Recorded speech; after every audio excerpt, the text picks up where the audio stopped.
Hi again, and welcome to Unit 2, Lesson 2C. This part is going to cover factored form of quadratics. We're just going to touch on that a little bit, what it shows us and what we can do with factored form. And we're also going to review quadratic characteristics. And I thought after I put this together that maybe this would be better to use the word overview of quadratic characteristics instead of review. So I know review kind of means that you've seen it before and now you're seeing it again, you're viewing it again, hence the word review. And yet I think for a lot of this, it is new material. And so more what we're doing is overviewing, and it's already in the presentation. So hopefully we can just roll with that. So I wanted to start with this class discussion, and if you're watching the video from home, I do want you to pause the video and I want you to, on your own, think about this. If a parabola has x-intercepts at -3, 0 and 5, 0, what is the equation for the axis of symmetry? How can you figure out the axis of symmetry? So pause the video and come up with an answer. And then also we've got a couple follow-up things. What things did you try and how confident are you in your answer? So pause the video and think about it.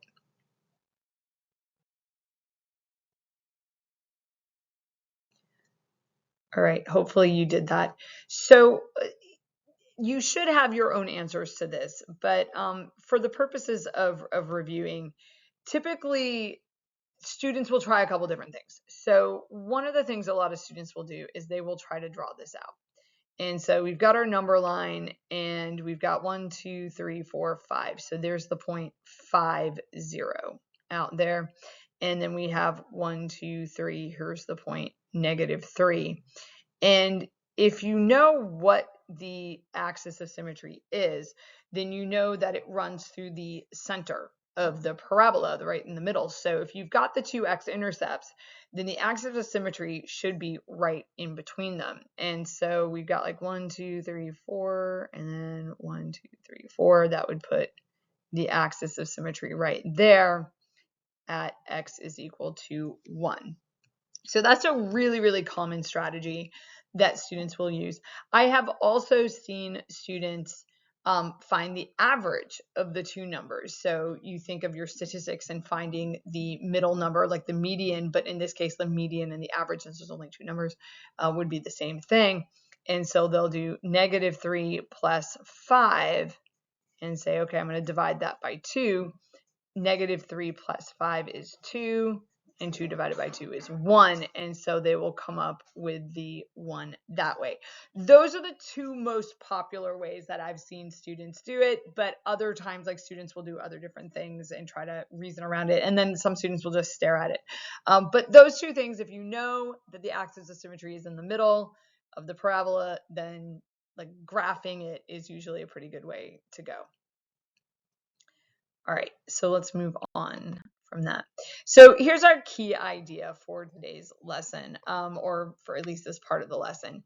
We know that the vertex is on the axis of symmetry. Okay, now I don't even want to go on with any more blanks until we are like all on the same page with that. If you have a parabola, the axis of symmetry goes right down the middle, but the vertex is also right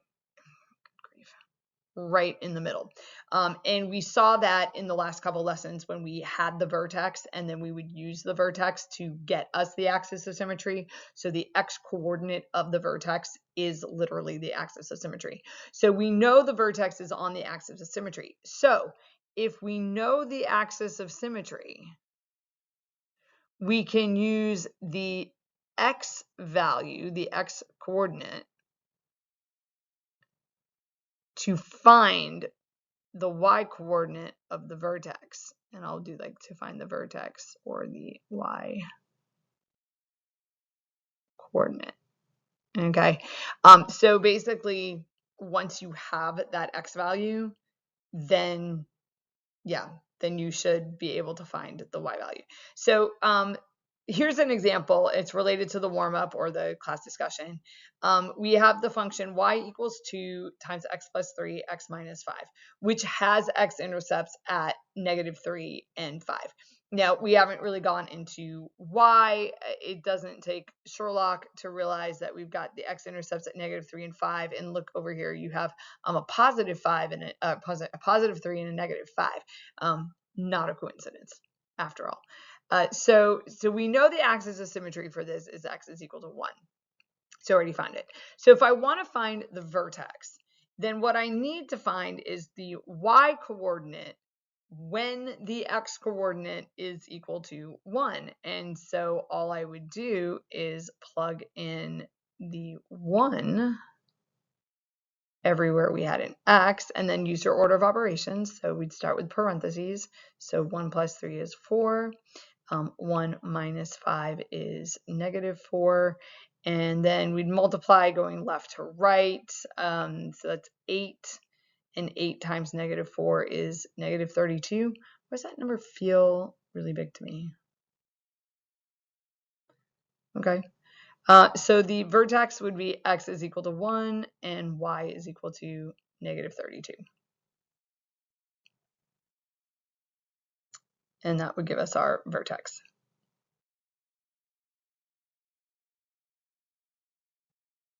I'm staring at it again like, okay.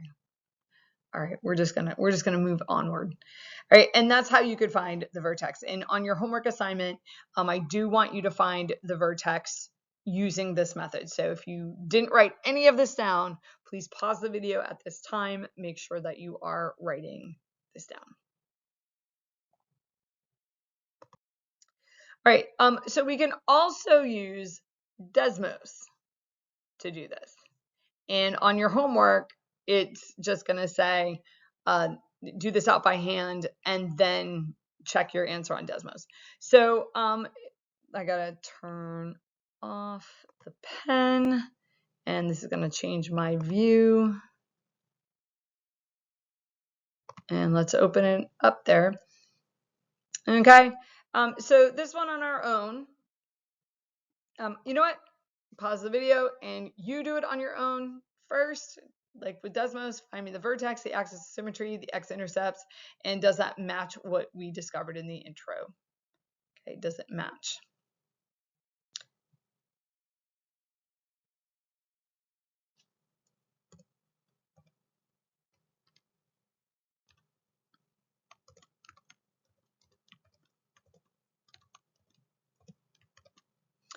Okay, so there's my graph. Here is my vertex. So the vertex is at -5, -2. And here are my x-intercepts. So they are at -7 and -3. And let's go ahead and answer the questions from here. So we've got the vertex is at -5, -2. The axis of symmetry is going to go right down the center. So the axis of symmetry is at -5. Now the x-intercepts are at -7, 0, and -3, 0. Is it true? This is like the intro discussion. Does the axis of symmetry go right in between the two x-intercepts? Does it match what we did in that intro discussion? And hopefully you can see like, yes. So if you can find the middle, smack dab middle in between the two. Now we could also try to do this using the arithmetic. And I can't go back. I am going to do it off to the side. I'm going to do it off to the side. Where we had -7 and we had the -3. And if you average them together, so if you do -7 plus -3 divided by 2, -7 plus -3 is -10. -10 divided by -2 is -5, which is also what we got from the vertex. So we knew the vertex was at -5. And then we could plug that in. And I apologize. You guys can rewind the video, but backing up a slide on the video, that's not a thing. So I can't do it when I'm in record mode. If that happened during class, I mean, I would just click back on the slide, but I can't do it. So you can grab this and just rewind the video, go back and take a look at that. And I apologize for it. That is one of the dangers of entering this mode, is I can't always see where I'm clicking because of what the screen looks like on my computer. All right, so review, or if we would like to call it the overview of characteristics of graphs. This is something that was introduced into Algebra 2 about 2 years ago, where we had to cover the characteristics of graphs. She's just a kitten, so.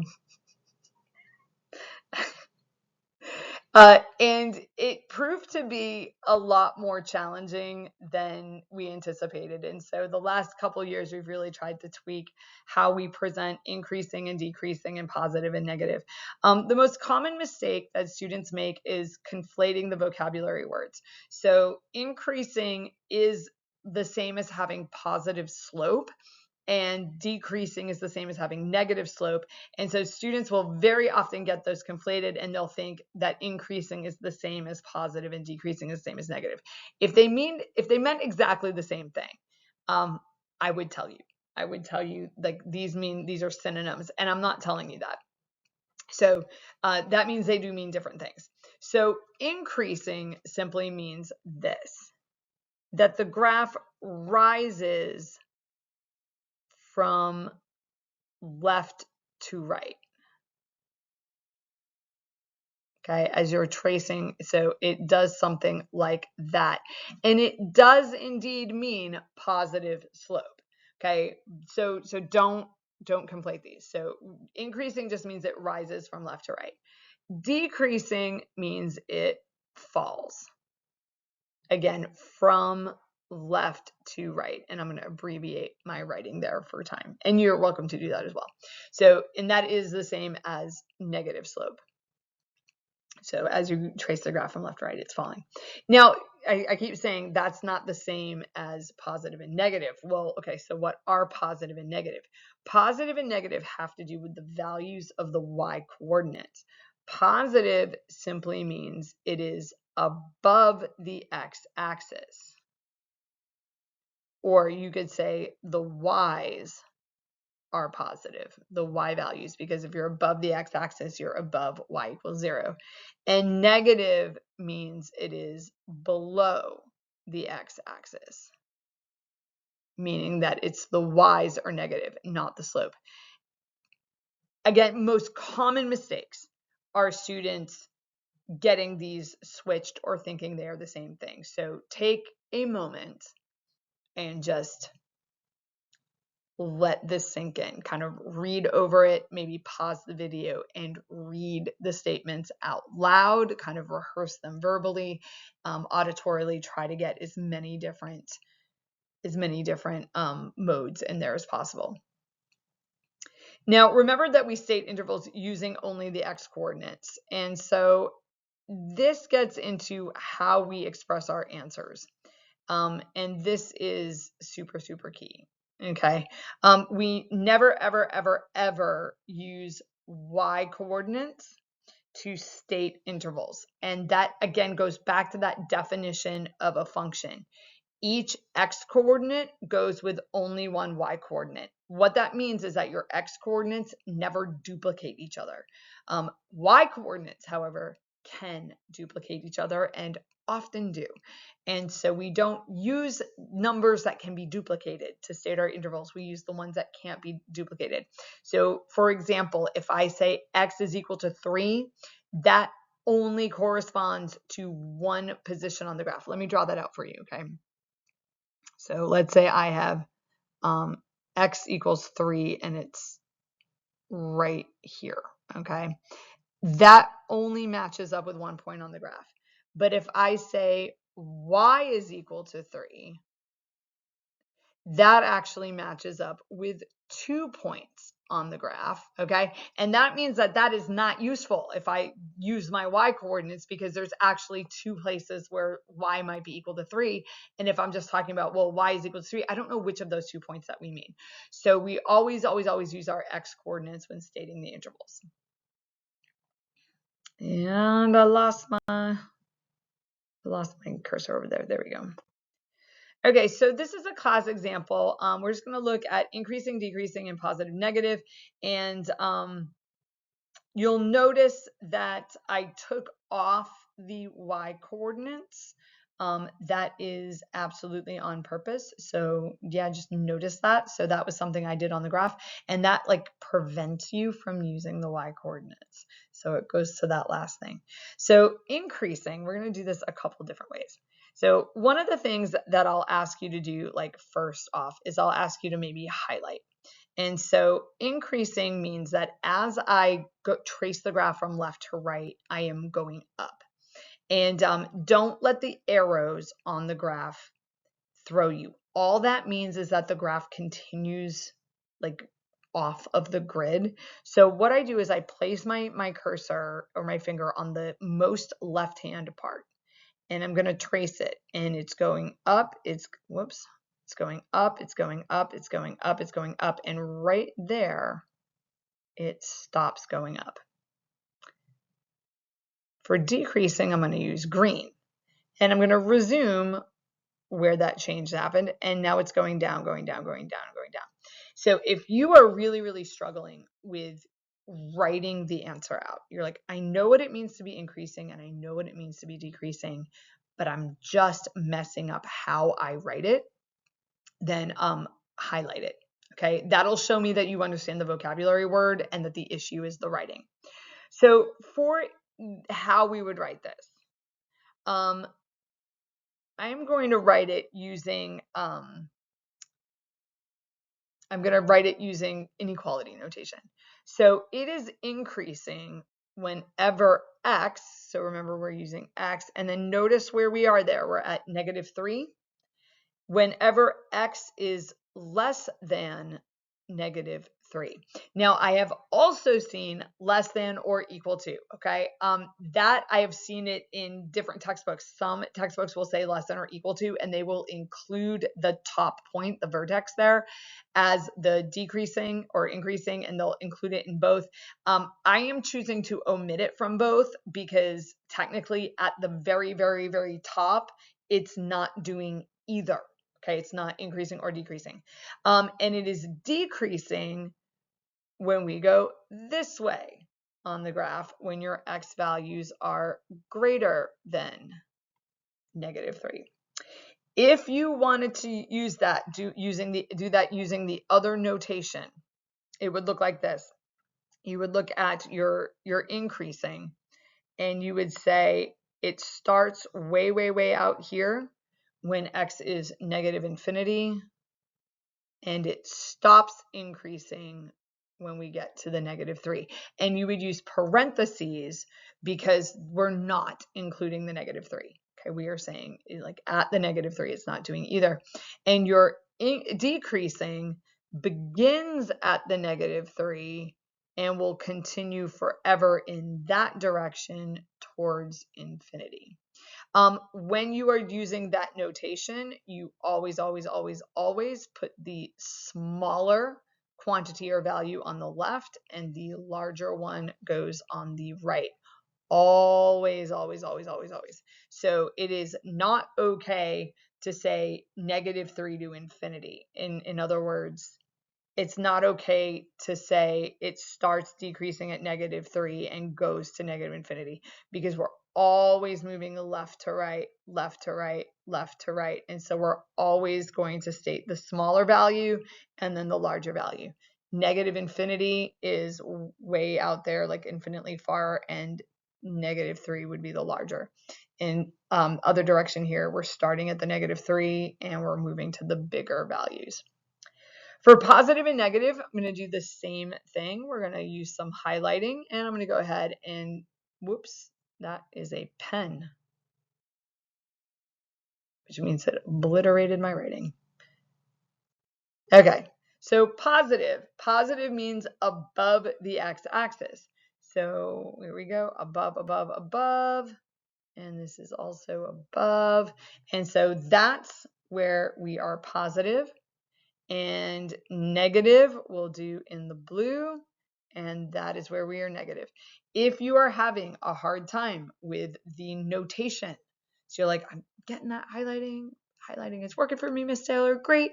And then we get to the part at the bottom here where you have to write the answer, then give me the highlighting. Okay, on your homework, copy the graphs down and show me the highlighting. Show me what you do know instead of getting really wrapped up in what you don't know.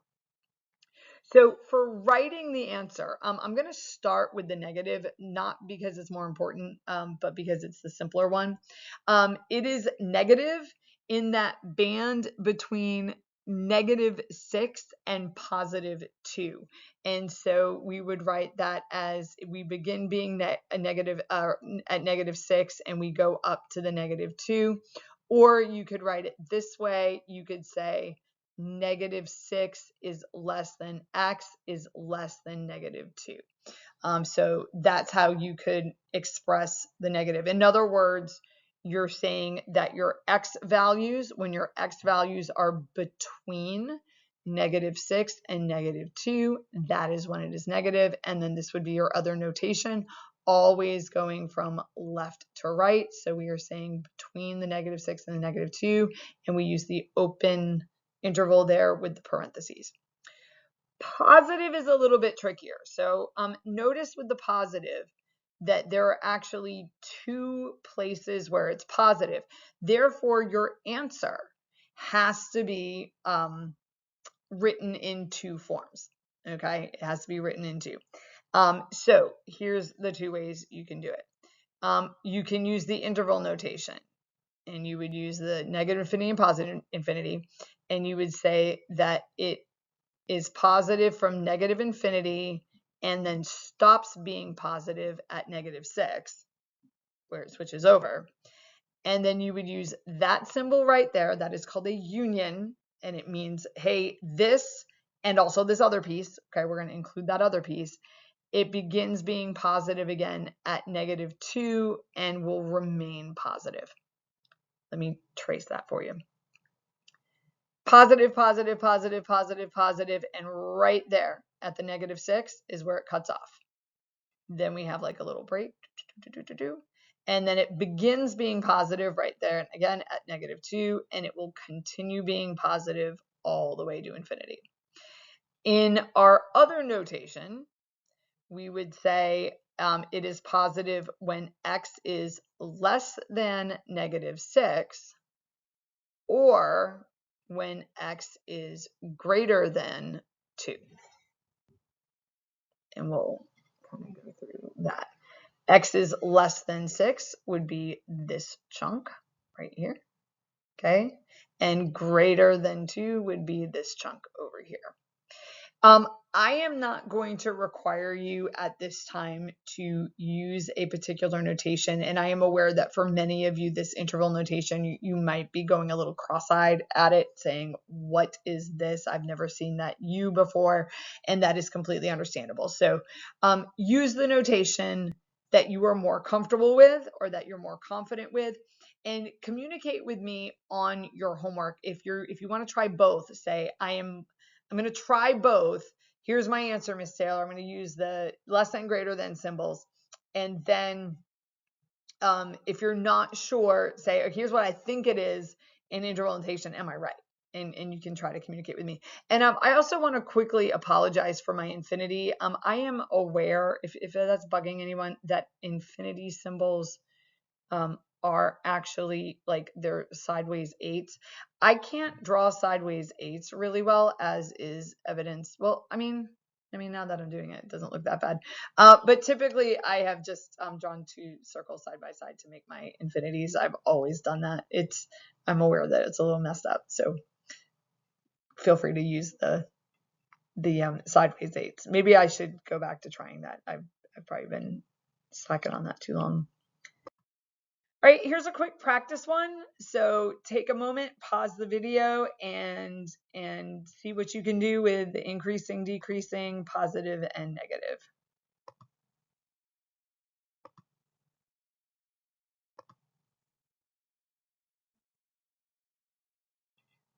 Okay, so here we go. We have increasing.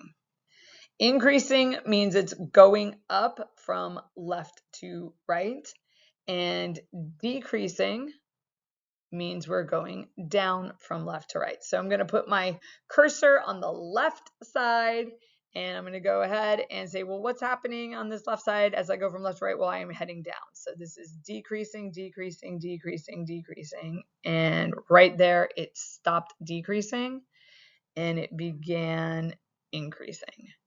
So how would I write that as an answer? For increasing, I would say it started increasing at 5 and it's going to continue increasing forever. Or I could say x is greater than 5.